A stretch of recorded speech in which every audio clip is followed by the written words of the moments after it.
Destruction massive. Les forces russes frappent en plein cœur des positions ukrainiennes. Dans la région frontalière de Koursk, les forces armées russes ont mené une série d'attaques dévastatrices contre les troupes ukrainiennes, marquant une étape cruciale dans l'escalade du conflit.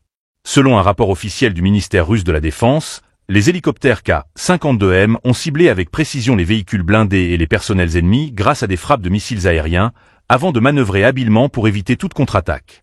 Si ce type d'analyse vous intéresse, n'oubliez pas de vous abonner et de partager pour rester informé des derniers développements. Des sources confirment que les équipages ont utilisé des pièges thermiques pour se protéger et sont retournés à leur base après avoir assuré la destruction des objectifs. Ces frappes auraient éliminé des véhicules et du personnel militaire, renforçant la position stratégique russe dans cette zone sensible. Des positions ukrainiennes démantelées dans la région de Kakhovka.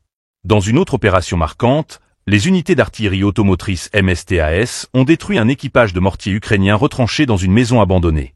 Grâce à une coordination étroite entre reconnaissance terrestre et aérienne, les artilleurs ont rapidement localisé et neutralisé la menace. Ces systèmes de 152 mm, capables de frapper à près de 30 km, ont également détruit des dépôts de munitions, des fortifications et même des embarcations ennemies sur la rive droite du Dnipr. Avancée stratégique soutenue par une puissance de feu variée. Les attaques ne se sont pas arrêtées là. Les forces russes, appuyées par l'artillerie lourde, les systèmes de lance-flammes et l'aviation, ont intensifié leurs opérations dans plusieurs zones, notamment à Kupiansk, Glushkovka et Ivanovka.